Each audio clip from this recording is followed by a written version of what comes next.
Hello friends, study with Manoj Yadav में आपका स्वागत है। आज 1857 का विद्रोह पढ़ेंगे। इस विद्रोह का स्वरूप क्या था, इसका कारण क्या था, इस विद्रोह असफल हो गया, असफलता के कारण क्या था, इसका असफल होने के बाद परिणाम क्या निकला, इसके बाद कौन सा आयोग आया, इसके बारे में बारी बारी से विस्तार करेंगे।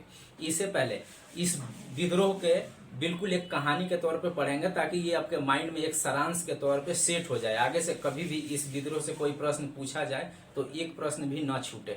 तो इसके बारे में एक विशेष पॉइंट है जिसको हम पढ़ लें। उस टाइम जब ये विद्रोह हुआ तो महारानी कौन थी? ब्रिटेन की महारानी विक्टोरिया थी। उस टाइम ब्रिटेन के प्रधानमंत्री कौन थे? तो पार्म स्टेन वहां का प्रधानमंत्री थे। उस टाइम भारत का वायसराय कौन था? तो लॉर्ड कैनिंग। लॉर्ड कैनिंग के बारे में बार बार एग्जाम में पूछा जाता है क्योंकि यहाँ से दो प्रश्न निकलता है। ये अंतिम गवर्नर जनरल था और प्रथम वायसराय था। यहीं से गवर्नर जनरल का पोस्ट खत्म कर दिया गया था और वायसराय बना दिया गया था। वायसराय और गवर्नर जनरल में बहुत कुछ अंतर नहीं है, लेकिन लोगों को पता नहीं होता है। गवर्नर जनरल जो वहां के संसद का नेतृत्व करता था उसको गवर्नर जनरल बोला जाता था, यानी उसका भारत के अंदर संपूर्ण कंट्रोल होता था। लेकिन वायसराय जो होता था, वायसराय ये महारानी का एक प्रतिनिधि होता था। इसके अंदर पूरे भारत की कंट्रोल नहीं होता था। अब भारत की पूरी कंट्रोल महारानी के पास चला गया था और महारानी जो फरमान देती थी वही वायसराय पूरे देश में चलाता था।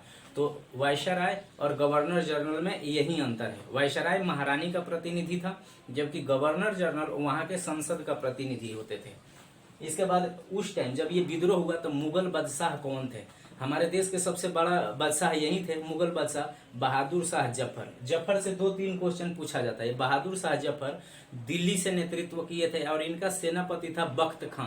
बख्त खां बरेली से नेतृत्व किया था। बहादुर शाह जफर अंतिम मुगल बादशाह भी थे, ये भी पूछ लेता है कि अंतिम मुगल बादशाह कौन थे। बहादुर शाह जफर अंतिम मुगल बादशाह थे। इस विद्रोह को कुचलने के लिए कौन सा अंग्रेज अधिकारी आया था? तो अंग्रेज अधिकारी कैंपबेल आया था। ये कमांडेंट था, ये पूरे सेनापति था, कमांडर इन चीफ। उस टाइम इस विद्रोह के टाइम में मंगल पांडे के मुंह से एक शब्द निकल गया था, मारो फिरंगी को। तो ये फिरंगी वाला नारा था उस युद्ध के टाइम में, विद्रोह के टाइम में ये फिरंगी का नारा था। फिरंगी फ्रैंक शब्द से बना हुआ है। ये फिरंगी फारसी शब्द है। इसका अर्थ होता है जब हम यूरोपियन को अपमानित किया जाता था तो फिरंगी शब्द बोलते थे। विद्रोह पूछ लिया था इस बार रेलवे एनटीपीसी में, विद्रोह पूछ लिया था कि ये विद्रोह 1857 का कितने साल तक चला था। ऑप्शन में था 1857, 1858, 59, 60। तो ये बता दूं कि ये विद्रोह 1857 10 मई को शुरू हुआ और नेक्स्ट ईयर यानी सितंबर 1858 तक इस पे पूर्णतः कंट्रोल पा लिया था ब्रिटिशों ने। इस विद्रोह में ये विद्रोही नेता थे, ये विद्रोही नेता थे। इनके बारे में भी दे देता है एग्जाम में, इनको मिलान करने के लिए आ जाता है। जैसे ये 3 सही दे देगा और ये लियाकत अली इलाहाबाद के जगह पे पटना दे देगा और पूछेगा कि इनमें से कौन सही नहीं है। तो लियाकत अली वाला ऑप्शन सही नहीं है क्योंकि लियाकत अली इलाहाबाद से थे और इनके इलाहाबाद के जगह पे पटना दे देगा और एग्जाम में ऐसा ही प्रश्न पूछा जाता है। तो ये विद्रोही नेता के मिलान वाला क्वेश्चन पूछा जाता है। यदि आप ग्रुप डी के तैयारी कर रहे हैं, एसएससी जीडी कांस्टेबल के तैयारी कर रहे हैं तो ये विशेष पॉइंट पूर्णतः ही याद कर लें। इस विद्रोह में जनता को, आम जनता को समझाने के लिए, उनको विद्रोह से जोड़ने के लिए इसमें एक लोगो बनाया गया था, कमल और रोटी। यानी लोगों को भरपेट रोटी चाहिए थी और शांति कमल का प्रतीक होता है, तो लोगों को शांति और रोटी चाहिए थी। इस विद्रोह का मुख्य उद्देश्य बनाया गया था। तो आइए इसे पढ़ते हैं। इनको बारी बारी से देख लेंगे। उस टाइम नाना साहब ने कानपुर का नेतृत्व किया था। बेगम हजरत महल ने लखनऊ का नेतृत्व किया था। मौलवी अहमदुल्ला फैजाबाद का नेतृत्व किया थे। लियाकत अली इलाहाबाद का नेतृत्व किए थे। पीर अली एक किताब बेचने वाले थे और ये पटना का नेतृत्व किए थे। पटना के जस्ट बगल में एक आरा जिला है जहाँ पे जगदीशपुर गांव है। वहां के एक जमींदार थे वीर कुंवर सिंह, उन्होंने जगदीशपुर से नेतृत्व किया था। खान बहादुर रायबरेली से नेतृत्व किए थे। लक्ष्मीबाई झांसी से नेतृत्व किया था और तांतिया टोपे ग्वालियर से नेतृत्व किए थे। तो इसके बारे में आइए देखते हैं। पहले इस विद्रोह का स्वरूप क्या था और इसका महत्व क्या था ये जानते हैं। तो इसका स्वरूप के बारे में कई बार एग्जाम में पूछ देता है कि इस विद्रोह का स्वरूप क्या था। तो इस विद्रोह का पूरा स्वरूप ये एक सिपाही विद्रोह था। ये पूछा जाता है कि इस विद्रोह का स्वरूप क्या था। तो इसका पूर्ण रूप से ये एक सिपाही विद्रोह था। इस विद्रोह का महत्व पूछ लेता है कि इस विद्रोह का महत्व क्या था। तो इस विद्रोह में हिंदू और मुसलमान दोनों कंधे से कंधे मिलाकर एक साथ खड़े थे और एक साथ लड़ाई लड़े थे। तो इस विद्रोह का यही महत्व था कि इस विद्रोह में हिंदू और मुसलमान एक साथ लड़ाई लड़े थे। इसका कारण सबसे महत्वपूर्ण है। असफलता के कारण और परिणाम, इसके बाद कौन सा आयोग आया ये बाद में पढ़ेंगे, पहले कारण देखते हैं। तो इसके कई सारे कारण थे। पहले सामाजिक कारण थे, आर्थिक, राजनैतिक, तात्कालिक, धार्मिक। तो सामाजिक कारण क्या था? पहला हम पढ़ते हैं सामाजिक कारण। तो सामाजिक कारण ये था कि हमारे समाज में गोरे और काले वाला जातीयता बहुत ज्यादा हो गई थी, भेदभाव, गोरे और काले की भेदभाव। उस टाइम समाज में महिलाओं को कान में बालियां ना पहनने देना, माथे पे टीके न लगाने देना, और जो भी व्यक्ति यदि ईसाई धर्म अपना लेता था तो उसको तुरंत रातों रात प्रमोशन मिल जाता था। तो समाज में इस प्रकार के खबर फैलने से समाज हमारा पूरे तरीका से अंग्रेजों को खिलाफ हो चुका था। दूसरा था राजनीतिक कारण। राजनीतिक कारण का बिंदु ये था महत्वपूर्ण कि राजनीतिक में हमारे देश में 3 आई थी, एक कानून बना था। सबसे पहले लॉर्ड वेलेस्ली ने, ये याद रखना है, लॉर्ड वेलेस्ली ने सहायक संधि लाए थे। लॉर्ड वेलेस्ली ने सहायक संधि एक कानून बना दिया था। सहायक संधि कानून बना दिया था। इसी संधि के तहत देश का लगभग 80% हिस्सा पे अंग्रेजों का कब्जा हो गया। ये इतने खतरनाक संधि था, ये लॉर्ड वेलेस्ली ने बनाया था, इसीलिए ये सबसे ज्यादा एग्जाम में पूछा जाता है। सहायक संधि किसने बनाया था? लॉर्ड वेलेस्ली ने। सहायक संधि का मतलब क्या होता था? देखने में बड़े सुंदर मतलब है, सहायक मतलब सहायता करना, लेकिन ये उतना ही उल्टा था। इसका मतलब होता था कि जिस राजा ने, तो यहाँ से एक प्रश्न पूछता है कि सहायक संधि करने वाला भारत का प्रथम रियासत कौन था? आज राज्य बोला जाता है, उस टाइम रियासत बोला जाता था हैदराबाद। सहायक संधि अपनाने वाला प्रथम राज्य हैदराबाद था, क्योंकि हैदराबाद को मराठों का पेशवा बालाजी फर्स्ट ने उसको हरा दिया था। तो उसे बार बार हैदराबाद के निजाम को मराठों से डर लगता था। हैदराबाद के निजाम को मराठों से डर लगता था, इसलिए उसने सहायक संधि कर ली लॉर्ड वेलेस्ली के साथ। सहायक संधि के तहत क्या होता था कि उसको पूरा सुरक्षा की जिम्मेदारी वेलेस्ली के पास आ गया था, लेकिन वह राज्य अपना कोई सेना नहीं रखेगा, और यदि किसी भी वार को लड़ने जाएगा या किसी भी दूसरे राजाओं के साथ बातचीत करने जाएगा तो बातचीत करने से पहले एक बार वेलेस्ली को जरूर बताएगा। तो इस संधि का महत्वपूर्ण बिंदु यही था, इसलिए ये बहुत खतरनाक संधि थी। उसके बाद लॉर्ड डलहौजी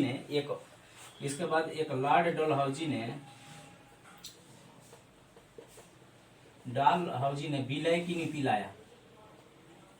विलय की नीति, इस नीति का महत्व, इसको डॉक्ट्रिन ऑफ लैप्स या बेअपगत का सिद्धांत, या इसी को हड़प नीति भी कहते हैं। हड़प नीति, इसी नीति को हड़प नीति कहते हैं। इसके तहत डलहौजी ने एक कानून बना दिया कि जो भी हमारे देश के राजा हैं, उनका यदि एक कुशल उत्तराधिकारी नहीं है, यानी यदि उनका औलाद नहीं है, तो वो किसी भी व्यक्ति को गोद नहीं ले सकते। और उस टाइम हमारे देश के जो राजा थे, मैक्सिमम इनके औलाद नहीं होते थे, तो ये लोग गोद ले लेते थे किसी लड़के को और उन्हीं को राजा बना देते थे। उस टाइम औरतों को अधिकार नहीं था कि वो राजा बन पाए या रानी बन पाए। तो लॉर्ड डलहौजी ने विलय की नीति के तहत सबसे पहले सतारा राज को हड़प लिया, और यहीं से सबसे बड़ा लॉर्ड डलहौजी 1848 में गवर्नर जनरल बनकर भारत आया, 1848 में, और 1856 तक रहा। ये 1857 के विद्रोह का मुख्य जड़ था लॉर्ड डलहौजी। इसने राजनीतिक कारण, जितने राजा था उनके दरबार में एक रेजिडेंट भी नियुक्त कर दिया था, यानी राजा बिना रेजिडेंट के परमिशन का कोई भी निर्णय नहीं ले सकता था। इसने पंजाब राज को 1849 में मिला लिया, झांसी को 1853 में मिला लिया, अवध को 1856 में मिला लिया, और इस प्रकार से करते करते इसने लगभग सारे राज्यों को हड़प नीति के तहत मिला लिया। इसी नीति का विरोध करती थी रानी लक्ष्मीबाई। ये रानी लक्ष्मीबाई का कोई लड़का नहीं था, ये गंगाधर राव इनका हस्बैंड थे। तो इन्होंने दामोदर राव को गोद ले रखी थी। दामोदर राव को गोद लेने के बाद ये चाहती थी कि दामोदर राव राजा बन जाए, लेकिन अंग्रेजों डलहौजी ने माना कर दिया। तो उसके अगेंस्ट ये गुस्से में थी जी, 1857 में अपनी गुस्सा निकाली। तो उसके बाद इसका राजनीतिक कारण यही था कि इन नीतियों के तहत जबरदस्ती हमारे देश में हड़पा जा रहा था राज्यों को। राजा इससे असंतुष्ट थे। आर्थिक कारण, हमारे देश में कांचा माल बड़े सस्ते दरों पर लेकर अपने देश से बढ़िया माल बनाकर हमारे देश में आकर बड़े ही बढ़िया उचित रेट पर बेचकर हमारे देश के व्यवसाय को खराब कर चुके थे। किसानों पे आर्थिक लगान बहुत ज्यादा लगा दिए थे। टैक्स जबरदस्ती लिया जा रहा था। यदि बाढ़ आ जाता था, सुखाड़ आ जाता था, जब भी किसानों से लगान लिया जाता था जबरदस्ती। धार्मिक कारण महत्वपूर्ण कारण था। धर्म पे सबसे बड़ा महत्वपूर्ण कारण था कि हमारे देश में ये अफवाह फैल गया कि अंग्रेज चाहते हैं कि हिंदू और मुसलमान दोनों धर्म को नष्ट कर दिया जाए, यहाँ पे पूर्णतः ईसाई धर्म फैला दिया जाए। और यहाँ पे धार्मिक कारण ये भी था कि ये लोग माथे पे टीके नहीं लगाने देते थे, कानों में बालियां नहीं पहनने देते थे, और ये लोग हमारे देश के जितने भी धर्म था उसको अपमान की दृष्टि से देखते थे। ईसाई धर्म को सबसे ऊपर दृष्टि से देखते थे। ये धार्मिक कारण था। तत्कालिक कारण सबसे महत्वपूर्ण है। तत्कालिक कारण क्या था? तत्कालिक कारण देखते हैं। आइए 1857 का तत्कालिक कारण देखते थे। तत्कालिक कारण क्या था? कि तत्कालिक कारण में एक अफवाह है, ब्राउन बेस एक हथियार था। ब्राउन बेस एक बंदूक के जगह पे लॉर्ड डलहौजी ने 1856 के दिसंबर में एक रिकमेंडेशन दिया कि यहाँ पे नए हथियार की जरूरत है। तो नया हथियार एनाफील्ड राइफल आ गया। एनाफील्ड राइफल।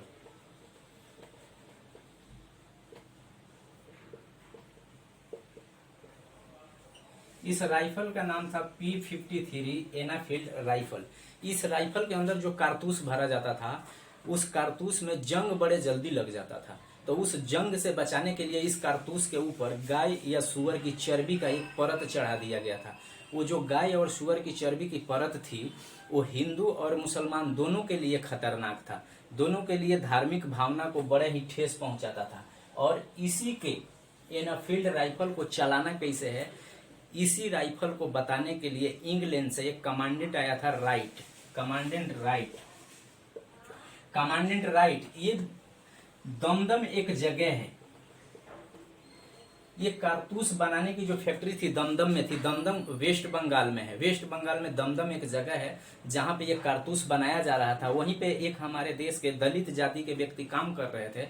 उसी फैक्ट्री में राइट इंस्ट्रक्टर बनकर आए कि इस कारतूस को जंग लगने से कैसे बचाया जाए और इसको एनाफील्ड राइफल में भर के चलाना कैसे है बता रहे थे। तभी हमारे देश के एक दलित व्यक्ति ने उसको सुन लिया कि एनाफील्ड राइफल का जो कारतूस है वो गाय और सुअर के चर्बी से बनी हुई है। उस बात को उन्होंने एक पंडित जी को बता दिया। पंडित जी से बोला कि पानी पिला दो एक लोटा। पंडित जी ने बोले कि तू मेरा लोटा छू देगा तो मेरा लोटा अपवित्र हो जाएगा। इस बात को दलित ने बोला कि घबराओ मत, थोड़े दिन बाद तुम सुअर और गाय के चर्बी चूसने वाले हो मुंह से। इस बात से पंडित जी काफी नाराज हुए, लेकिन पंडित जी को पता था कि ये जो दलित व्यक्ति है ये राइट वाला इंस्ट्रक्टर में था। ये उसकी भाषा सुन रहा था, उसकी भाषण भी सुन रहा था। तो इस बात को ही इतने रातों रात अफवाह के तौर पर फैला दिया गया कि ये जो मैसेज था ये सबसे पहले बैरकपुर छावनी में पहुंचा। उसी बैरकपुर छावनी में मंगल पांडे नाम का एक स्वतंत्रता प्रेमी रहते थे। मंगल पांडे ने 29 मार्च 1857 को एनाफील्ड राइफल का जो कारतूस था उसे भरने से या मुंह से खींचने से मना कर दिया। मना करने के बाद उनका जो लेफ्टिनेंट था ऑर्डर दिया कि मंगल पांडे को पकड़ो। तो सबसे पहले ब्यूरसन एक सार्जेंट था, ये सार्जेंट था ब्यूरसन। इसने जो ही आगे बढ़ा मंगल पांडे ने इसकी गोली मारकर हत्या कर दी। तो ये बैरकपुर छावनी से ये 1857 में मना कर दिया। ये मंगल पांडे 34वीं बटालियन के सिपाही थे। इस प्रकार इनको 8 अप्रैल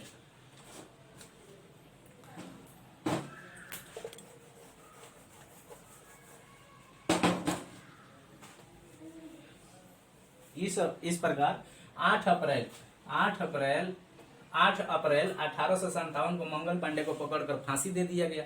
मंगल पांडे की फांसी को सुनकर 1 महीने के टाइम लगा। वहां से कुछ मैसेंजर ने इस घटना को बता दिए मेरठ छावनी में। मेरठ छावनी से 10 मई 10 मई 1857 को विद्रोह भड़क गया। दोपहर 10 मई 1857 को दोपहर को मेरठ छावनी से विद्रोह भड़का। इससे पहले बता दें कि इस विद्रोह का नियत टाइम थी 31 मार्च। 31 मई हमारे देश के कुछ लोगों ने इसको 31 मई 1857 को निश्चित किया था कि ये विद्रोह पूरे देश में एक साथ आम जनता को जोड़कर 31 मई 1857 को छेड़ेंगे, जो अंग्रेज तबाह होकर देश छोड़कर भाग जाएंगे। लेकिन विद्रोहियों ने गुस्से में 10 मई यानी 21 दिन पहले ही इस आंदोलन को छेड़ दिया, इसलिए ये विद्रोह काफी कमजोर पड़ गया। ये पूरे देश में ये विद्रोह एक साथ नहीं भड़का, अलग अलग जगह में अलग अलग टाइम पे भड़का। बड़े आसानी से इसको अंग्रेज अफसरों ने कुचल दिया। आज 10 मई 1857 को ये विद्रोह मेरठ छावनी से भड़का और वहां पे जितने कैदी बनाए हुए थे भारतीय सिपाही को, मेरठ छावनी के सिपाही ने उनको आजाद करा लिया, शस्त्रागार लूट लिया, बम बारूद वाला गोला लूट लिया और सीधे 11 मई को ये दिल्ली पहुंचे सुबह में और बहादुर शाह जफर को अपना नेता बना दिए। और 12 मई को पूर्ण रूप से पूरी दिल्ली पे कब्जा कर लिए। उस टाइम दिल्ली का नेतृत्व कर रहा था निकलसन और हडसन। ये पूछा जाता है कि उस टाइम दिल्ली में कौन सा अफसर दिल्ली का विद्रोह कुचलने के लिए आए थे, तो निकलसन और हडसन। विद्रोही सिपाहियों ने निकलसन की तो हत्या कर दी, हडसन बच गया। इसके बाद बहादुर शाह जफर को नेता बनाकर पूरे देश में ये विद्रोह भड़क गया अलग अलग टाइम पे। और यहीं से अलग अलग टाइम पे अलग अलग विद्रोही नेता ने नेतृत्व किया। तो यहाँ से इनकी क्वेश्चन पूछा जाता है। बहादुर शाह जफर अंतिम मुगल बादशाह थे, ये दिल्ली से नेतृत्व किए थे और इन्हीं का सेनापति बख्त खां था जो बरेली से नेतृत्व किया था। बहादुर शाह जफर को दिल्ली का जो विद्रोह था सितंबर 1857 में ही दबा दिया गया और बहादुर शाह जफर के सामने ही बहादुर शाह के 2 बेटों को गोली मार के हत्या कर दिया गया और बहादुर शाह को रंगून जेल भेज दिया गया। और बहादुर शाह का मैडम भी जीनत महल। रंगून जेल में 1862 में बहादुर शाह जफर का मौत हो गया और यहाँ से मुगल वंश पूर्ण रूप से खत्म हो गया। कानपुर से नाना साहब भड़क गए। ये प्रश्न पूछा जाता है। कानपुर का नेतृत्व तो नाना साहब ने किया था। नाना साहब अंतिम पेशवा था, मराठों का अंतिम पेशवा बाजीराव द्वितीय उसी का दत्तक पुत्र थे। ये भी गोद लिए बेटा थे। नाना साहब चाहते थे कि इनको अंग्रेज पेंशन दे दे, जो इनके पिताजी को पेंशन मिलता था, लेकिन अंग्रेजों ने मना कर दिया पेंशन देने से। तो इन्होंने कानपुर से भड़क गए। कानपुर में बिठूर एक जगह का नाम है, बिठूर से इन्होंने नेतृत्व किया था। नाना साहब का नाम पूछ लेता है तो नाना साहब का वास्तविक नाम था धुंधु पंत।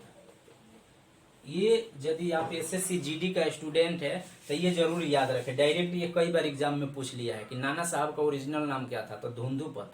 नाना साहब का एक सेनापति थे तांतया टोपे। इनका ओरिजिनल नाम था रामचंद्र पांडुरंग। तांतया टोपे, ये भी नाम कई बार एग्जाम में पूछ लिया गया है। कानपुर से थे। बेगम हजरत महल लखनऊ से नेतृत्व किया। बेगम हजरत महल जो थी लखनऊ से नेतृत्व किया। लखनऊ उस टाइम अवध बोला जाता था, लखनऊ को अवध बोला जाता था। अवध के नवाब थे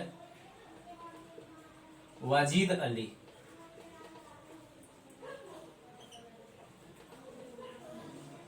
अली शाह। बेगम हजरत महल का हस्बैंड थे वाजिद अली शाह, जो अवध का नवाब थे। इनके ऊपर जबरदस्ती सहायक संधि थोप दिया गया, जिससे ये तंग आकर कलकत्ता चले गए और वहीं इनकी निधन हो गई। इस गुस्से में बेगम हजरत महल ने लखनऊ से अपने लड़का बिरजिस कादरी को राजा बनाकर और पीछे से लड़ाई में कूद गई। मौलवी अहमदुल्ला, ये फैजाबाद से नेतृत्व किया। ये पूछा जाता है। मौलवी अहमदुल्ला खुद को अल्लाह का रूप बताए और इनसे लोग इसलिए जुड़ गए कि लोगों को पता था कि ये अल्लाह का अवतार है, तो इन्हें अंग्रेज को गोली तो कोई असर ही नहीं कर सकता। तो मौलवी अहमदुल्ला फैजाबाद से जुड़ गए। लियाकत अली जमींदार थे और इनकी जमींदारी छीन गई थी, तो ये इलाहाबाद से लड़ गए। जबकि पीर अली पटना से, ये किताब विक्रेता थे, इनके ऊपर लगान ज्यादा लगा दिया गया था, तो ये पीर अली पटना से भड़क गए। लक्ष्मीबाई झांसी से भड़क गई। ये गंगाधर राव की बीबी थी और इनका ही बेटा दामोदर राव था। ये चाहती थी कि दामोदर राव को राजा बना दिया जाए, अंग्रेजों ने माना कर दिया तो ये भड़क गई और ये तांतिया टोपे के मदद से युद्ध लड़ी। और इनको ये पूछा जाता है, इनको ह्यूरोज नामक अंग्रेज अधिकारी ने, ह्यूरोज एग्जाम में पूछता है झांसी की रानी को किसने मार दिया, तो ह्यूरोज नामक एक अंग्रेज अधिकारी ने रानी लक्ष्मीबाई को मार दिया था। रानी लक्ष्मीबाई को मणिकर्णिका, छबिल्ली और मनुबाई 3 नाम से जाना जाता है। रानी लक्ष्मीबाई की मणिकर्णिका नाम से ये कंगना रनौत का एक फिल्म भी आई है, मणिकर्णिका। इनको छबिल्ली भी कहा जाता है। जगदीशपुर बिहार में था। आरा जिला के बगल में आरा जिला में जगदीशपुर एक गांव है जहां से बाबू बीर कुंवर सिंह भड़क गए थे। इनकी भी जमींदारी छीन ली गई थी। खान बहादुर खान रायबरेली से जुड़ गए थे। इस प्रकार ये देखा गया कि ये सारे विद्रोही नेता थे, सब अपनी स्वार्थ के लिए लड़ाई लड़े थे। इनमें से किसी के अंदर राष्ट्र के प्रति भावना नहीं था, ना ही कोई देश हित में लड़ाई लड़ा था। सब अपना निजी स्वार्थ में लड़ाई लड़े थे। इसलिए यहाँ से एक प्रश्न पूछा जाता है कि भारत में जो पढ़े लिखे समाज थे वो किसके तरफ थे। तो भारत में पढ़े लिखे समाज ना इधर थे ना उधर थे, यानी तटस्थ थे। ना विद्रोही के साथ थे ना अंग्रेज के साथ थे, क्योंकि उन्हें पता था कि ये जितने लड़ने वाले विद्रोही हैं सब अपने निजी स्वार्थ के लिए लड़ रहे हैं। एक क्वेश्चन आता था कि लॉर्ड कैनिंग ने इनके मारपीट से इतने डरा हुआ था क्योंकि अंग्रेजों को ये बहुत बुरे तरीके से मारते थे, पूरा आंख सब फोड़ देते थे। तो इसे लॉर्ड कैनिंग ने डर कर इलाहाबाद को आपातकालीन घोषित कर दिया था। तो ये पूछा जाता है कि 1857 के विद्रोह में लॉर्ड कैनिंग ने किसको आपातकालीन घोषित किया था? तो इलाहाबाद को आपातकालीन घोषित किया था। इलाहाबाद को आपातकालीन घोषित किया था। इस विद्रोह में इलाहाबाद को आपातकालीन घोषित कर दिया था। इस प्रकार ये विद्रोह को कुचल दिया गया। कैंपबेल ने कानपुर के विद्रोह, लखनऊ के विद्रोह, दिल्ली के विद्रोह कुचल दिया। इसके नेक्स्ट वीडियो में बताऊंगा असफलता के कारण, परिणाम। इस वीडियो को देखिए और इसका नेक्स्ट पार्ट जल्द ही आपको प्रोवाइड कर दिया जाएगा। वीडियो में ज्यादा से ज्यादा व्यू बढ़ाइए, लाइक कीजिए, सब्सक्राइब कीजिए और आगे वीडियो से जुड़े रहने के लिए आपको बहुत बहुत धन्यवाद।